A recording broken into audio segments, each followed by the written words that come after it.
Hello everyone, I hope you are doing great. In this tutorial video, I would like to talk about world's smallest pacemaker. I hope you enjoyed this video. Please subscribe to my channel and like this video. Let's start. World's smallest pacemaker is activated by light. Northwestern University engineers have developed a pacemaker so tiny that it can fit inside the tip of a syringe and be non-invasively injected into the body. Although it can work with hearts of all sizes, the pacemaker is particularly well suited to the tiny, fragile hearts of newborn babies with congenital heart defects. Smaller than a single grain of rice, the pacemaker is paired with a small, soft, flexible, wireless, wearable device that mounts onto a patient's chest to control pacing. When the wearable device detects an irregular heartbeat, it automatically shines a light pulse to activate the pacemaker. These short pulses, which penetrate through the patient's skin, breastbone, and muscles, control the pacing, designed for patients who only need temporary pacing. The pacemaker simply dissolves after it's no longer needed. All the pacemaker's components are biocompatible, so they naturally dissolve into the body's biofluids, bypassing the need for surgical extraction. The study published in journal Nature demonstrates the device efficiency across a series of large and small animal models as well as human hearts from decreased organ donors. They said, "We have developed what is, to our knowledge, the world's smallest pacemaker," said Northwestern Bioelectronics pioneer John Rogers, who led the device development. There is a crucial need for temporary pacemakers in the context of pediatric heart surgeries, and that's a use case where the size miniaturizations is incredibly important in terms of the device load on the body. The smaller the better. They said our major motivation was children, and Igor Efimov, who called the study, said about 1% children are born with congenital heart defects, regardless of whether they live in a low resource or high resource country. The good news is that these children only need temporary pacing after a surgery. In about 7 days or so, most patients' hearts will self-repair. But those 7 days are absolutely critical. Now we can place this tiny pacemaker on a child's heart and stimulate it with a soft, gentle, wearable device, and no additional surgery is necessary to remove it, meeting an unmet clinical need. This work builds on a previous collaboration between Rogers and Efimov, in which they developed the first dissolvable device for temporary pacing. Many patients require temporary pacemakers after heart surgery, either while waiting for a permanent pacemaker or to help restore a normal heart rate during recovery. For the current standard of care, surgeons sew the electrodes onto the heart muscle during surgery. Wires from the electrodes exit the front of patient's chest, where they connect to an external pacing box that delivers a current to control the heart's rhythm. When the temporary pacemaker is no longer needed, physicians remove the pacemaker electrodes. Potential complications include infection, dislodgements, torn or damaged tissues, bleeding, and blood clots. Wires literally protrude from the body attracted to a pacemaker outside the body. Efimov said, when the pacemaker is no longer needed, a physician pulls it out The wires can become enveloped in a scar tissue. So when the wires are pulled out, that can potentially damage the heart muscle. That's actually how Neil Armstrong died. He had a temporary pacemaker after a bypass surgery. When the wires were removed, he experienced internal bleeding. In response to this clinical need, Rogers, Efimov, and their teams developed their dissolvable pacemaker, which was introduced in Nature Biotechnology in 2021. The thin, flexible, lightweight device eliminated the need for bulky batteries and rigid hardware, including wires. Rogers' lab had previously invented the concept of biodegradable electronic medicine, electronics that provide a therapeutic benefit to the patient and then harmlessly dissolve in the body like absorbable sutures. By varying the composition and thickness of the materials in these devices, Rogers' team can control the precise number of days they remain functional before dissolving. Body fluid powered battery. While the original quarter-size dissolvable pacemaker worked well in preclinical animal studies, cardiac surgeons asked if it was possible to make the device smaller. Then it would be better suited to non-invasive implantation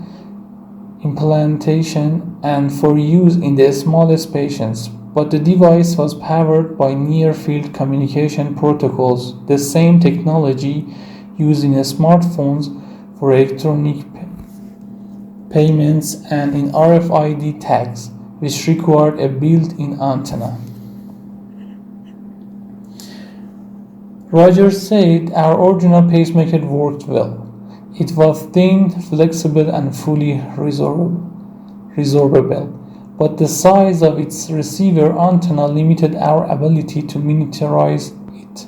Instead of using the radio frequency scheme for wireless control, we developed a light-based scheme for turning the pacemaker on and delivering stimulation pulses to the surface of the heart. This is one feature that allowed us to dramatically reduce the size." You can see the figures. To help further reduce the device size, the researchers also reimagined its power source. Instead of using near-field communication to supply power, the new tiny pacemaker operates through the action of a galvanic cell, a type of simple battery that transfers chemical energy into electrical energy. Specifically, the pacemaker uses two different metals as electrodes to deliver electrical pulses to the heart. When in contact with surrounding biofields, the electrodes from a battery, the resulting chemical reaction causes the electrical current to flow to stimulate the heart. When the pacemaker is implanted into the body, the surrounding biofields act as a conducting electrolyte that electrically joins those two metal pads to form the battery, Rogers said. A very tiny light-activated switch on the opposite side from the battery allows us to turn the device from its off state to an on state upon delivery of light that passes through the patient's body from the skin-mounted patch. Pulsing with light. The team used an infrared wavelength of light that penetrates deeply and safely into the body. If the patient's heart rate drops below a certain rate, the wearable device detects the event and automatically activates a light-emitting diode. The light then flashes on and off at a rate that corresponds to the normal heart rate. Infrared light penetrates very well through the body. Efimov said, "If you put a flashlight against your palm, you will see the light glow through the other side of your hand." It turns out that our bodies are great conductors of light. Even though the pacemaker is so tiny, measuring just 1.8 millimeters in width of 3.5 millimeters in length and 1 millimeter in thickness. It still delivers as much stimulation as a full-size pacemaker. The heart required a tiny amount of electrical stimulation. Rogers said, by minimizing the size, we dramatically simplify the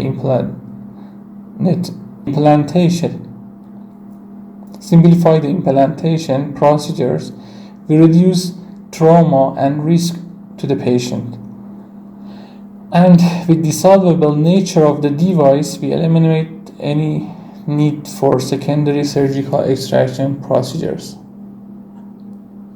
As you can see in this fig, the schematic diagram of a light-controlled and self-powered pacing mechanism.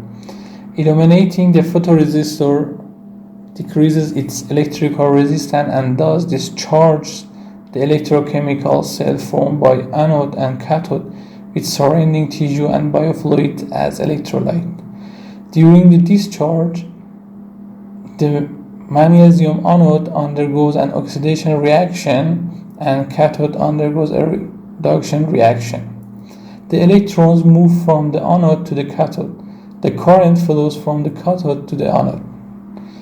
The cation of magnesium ions and other cations like Na plus and K plus in the tissue move from the anode to the cathode to complete the circuit. LEDs used in this work. LED 1 is near LED, NIR LED, 850 nanometers, and the brand of that is DGK LZ4 00R408. LED 2 is red LED, 650 nanometer, DGK MTPS 7065 MT2BK. And Thor Labs, the third is Thor Lab M66 0FP1 pacemakers integrated transcatheter aortic valve replacement or TAVR system. More sophisticated synchronization. Because the devices are so tiny, physicians could distribute collections of them across the heart. A difficult color of light could illuminate to independently control a specific pacemaker. Use of multiple pacemakers in this manner enables more sophisticated synchronization compared to traditional pacing. In special cases, different areas of the heart can be paced at different rhythms. For example, to terminate arrhythmias, we can deploy a number of such small pacemakers onto the outside of the heart and control each one. Efimov said. Then we can achieve improved synchronized functional care. We also could incorporate our pacemakers into the other medical devices like heart valve replacements, which can cause heart block. Because it is so small, this pacemaker can be integrated with almost any kind of implantable device, Rogers said. We also demonstrate integration of collections of these devices across the frameworks that serve as transcatheter aortic valve replacement. Here, the tiny pacemakers can be activated as necessary to address complications that can occur during a patient's recovery process. So that's just one example of how we can enhance traditional implants by providing more functional stimulation. The technology's versatility opens a broad range of other possibilities for use in bioelectronics, medicines, including helping nerves and bones heal, treating wounds, and blocking pain. Design of a wireless skin-interfaced electronic controller. The system module is integrated on a flexible printed circuit board based on a medial polyamide support layer with rolled annealed copper on the top and bottom surfaces and plated gold on the copper surface. The circuit structure integrates electric components including an ultra-low power, high precision biopotential analog front-end AFE that amplifies, filters, and digitizes the ECG signal at 512 Hz, and a Bluetooth Low Energy BLE system on a chip SoC that collects the conditioned ECG signal via the serial peripheral interface SPI and streams in real time to a custom Python script on a laptop. A lithium polymer battery powers the device. In this figure, you can see a schematic illustration showing the fabrication process, and the other fig is optical microscope image of a BJT-based phototransistor.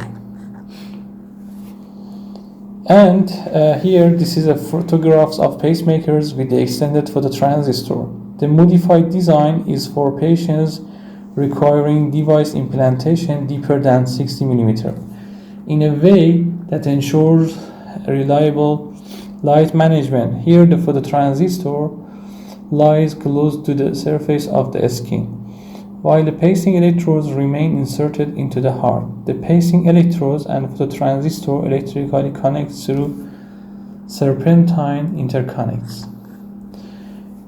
Bioresorption of the pacemaker. The main components of the device are MgZn, MO3 oxide, silicon, and polyanhydride. The biodegradation mechanism and rates of this material are summarized in this table. The products of degradation of MgZn, MO3 oxide, silicon, and Pa are MgOH, OH2, ZnOH2, H2MOO4, H2MOO4, and silicon OH4, and carboxylic acids, respectively. Each of these products is water soluble and can harmlessly excreted in the urine. As an H2 as an additional degradation product of MgZn and silicon dissolves into the adjacent tissues, diffuses through these tissues and blood vessels, and can pass through the skin. The pacing process involves the electrochemical oxidation of the magnesium anode and the reduction of the MO3 oxide cathode. As a result, this process increases the rate of bioresorption of these electrodes. Degradation reactions for other components, including the phototransistor, the conductivity paste, and PA encapsulation, are relatively unaffected by the pacing process.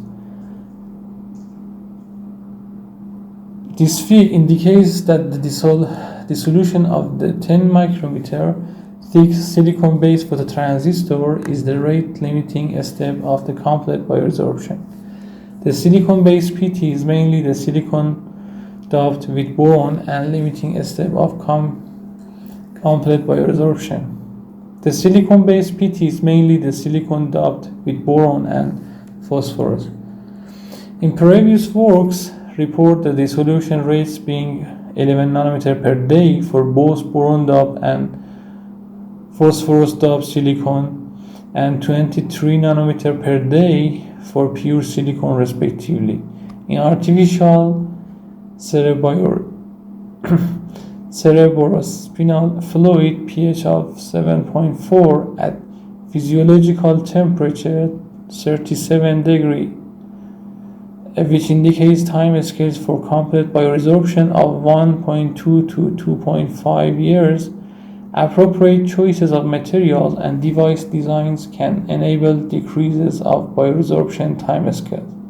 One option is to fabricate silicon micro-nanomembrane-based phototransistor on silicon on insulator wafers, followed by releasing the device via backside etching and transfer printing manners. Reducing the thickness of the PT to 5 micrometer can decrease the time scale by 2 times. Calculations on the maximum permissible exposure for skin safety. Maximum permissible exposures (MP) for skin safety for 850 nanometer light when pulsed at frequency of 1 Hz with a duration of 2 milliseconds. The wavelength correction factor Ca for 850 nanometer is Ca is equal to the related equation, that is 1.995, where the lambda is the wavelength of the light. There is two rules. The rule number 1 is single pulse MP. The exposure from any single pulse in a train of pulses shall not exceed the MP for the duration of the pulse. Rule 1 protects against injury from any single pulse having greater than average energy. The MPH for a single 2 millisecond pulse is MPH is equal to 0.464 joule per square centimeter, where the T is the duration of exposure, MPH is radiant exposure for a single pulse or exposure. In terms of peak irradiance, MPE is equal to MPH divided by TP, and it is equal to 232 watt per square centimeter, where TP is the pulse duration, MPE is the maximum perceivable irradiance. Rule number 2. Average power MP for thermal and photochemical hazards. The exposure from any grouping of pulses within the train of pulses shall not exceed the MPE for the duration of the grouping. Rule 2 protects against cumulative injury from photochemical damage mechanism and also against heat buildup. Consider the MPE for a 10-second exposure. MPH group is equal to related equation, that is equal to 3.9 joule per square centimeter, where MPH group is the radiant exposure for the summation of all energy in a group of pulses. The MPH pulse based on a 10-second exposure is MPH pulse is equal to 0.39 joule per square centimeter. In terms of peak irradiance, the MPE is equal to MPH divided by pulse TP is equal to 195 watt per square centimeter. The lower MP value calculated from above two rules is taken as the MP for the exposure. Therefore, the peak irradiance must be kept within 195 watt per square centimeter. This result indicates that the device can reliably be implanted up to 60 millimeter deep in the body, with the light magnitude manageable.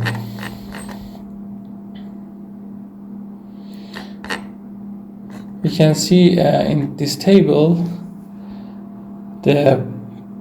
for this fork and other work, this power supply is self-powered in this fork, and for other fork is wireless RF energy or photovoltaic energy.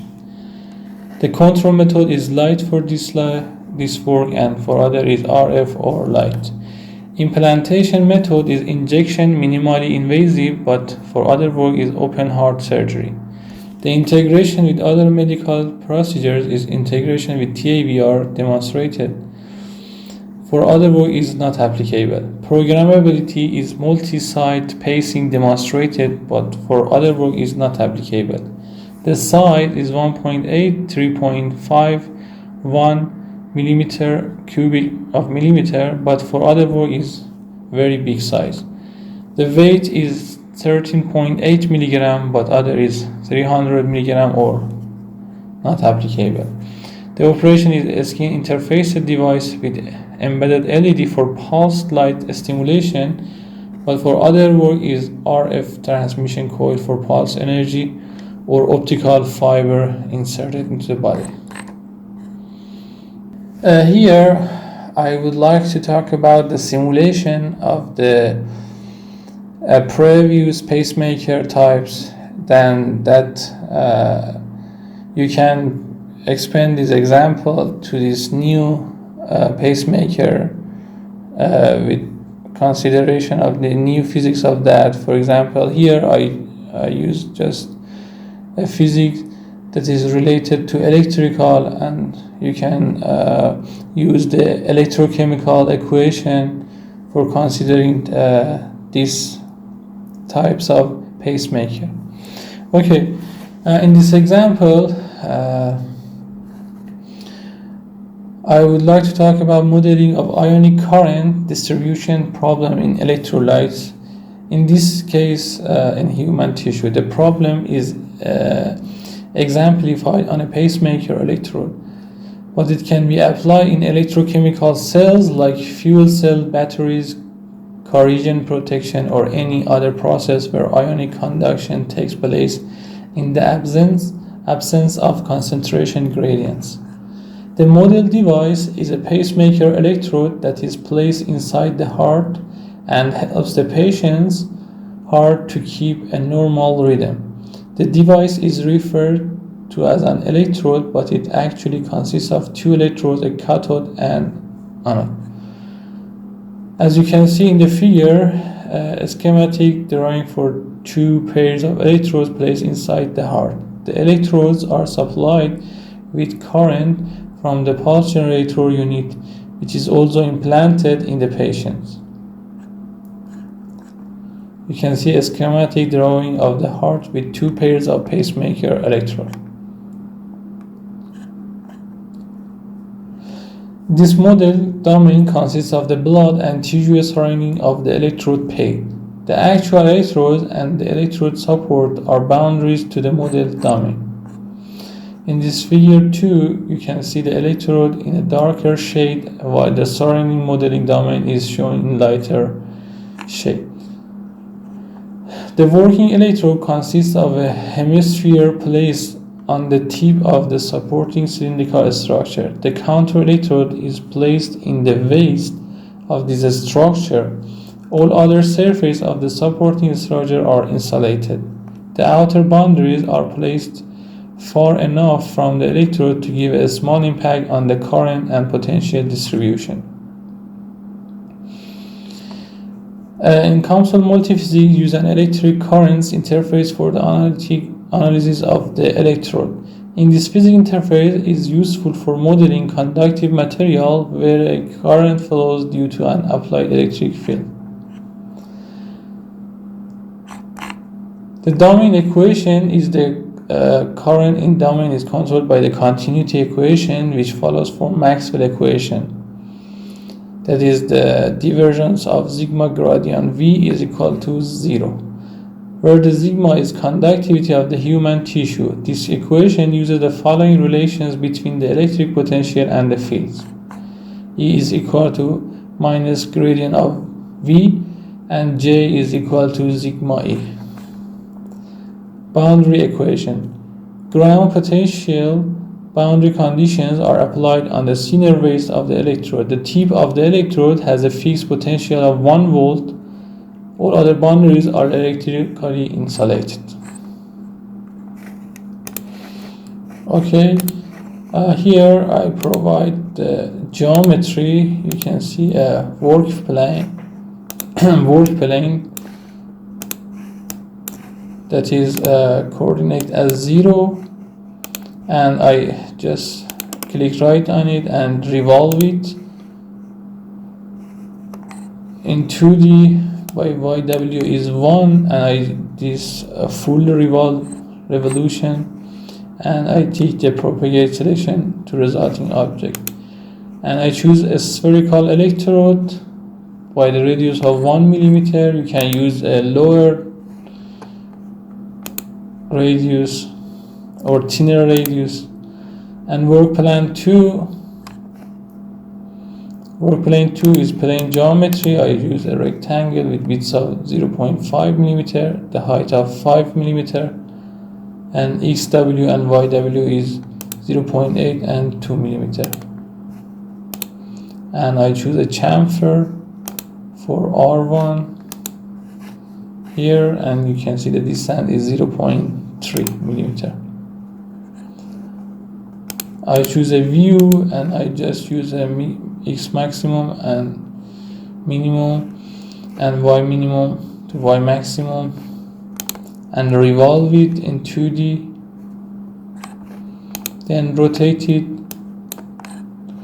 by the related data and rotate it again in the range of related that you can see, and use a cylinder 1, and you can see the surrounding, and I differentiate this side 1 from the other, and I keep interior boundaries, and I use form union, and also I just find the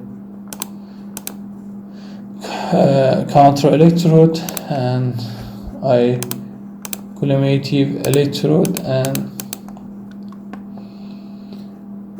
dominant boundary in separate cumulative selection. In electric current, I just select the all pacemaker side, and I use a current conservation with the related equation, and ground for this section, and electric potential for the bottom section at voltage of 1 volt. And I choose a physics control mesh, a normal mesh, and you can see the mesh. After computation, it depends on your system, it takes maybe 1 minute or lower, and you can see the electric potential results and electric field norm. You can see that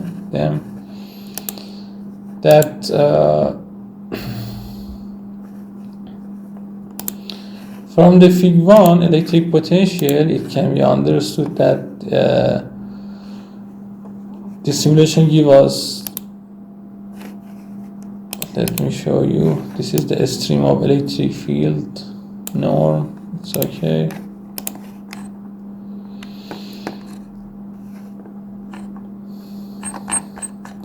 As expected, the current density is highest at a small hemisphere, which is the one that causes the excitation of the heart. The current density is fairly uniform on the working electrode.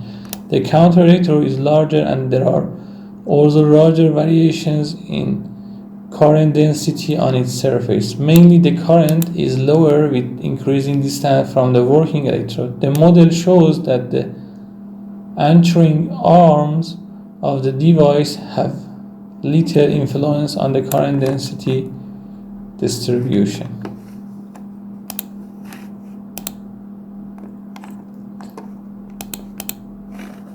As you can see, this is current density distribution. Okay, I hope you enjoyed this video. Please ask your questions. I will develop this model in near future in newest videos. I hope you share your comments with me, and like this video, subscribe to my channel, and share my channel to your friends if they like these types of video, and just share me your opinions. Have a good time. Take care. Goodbye.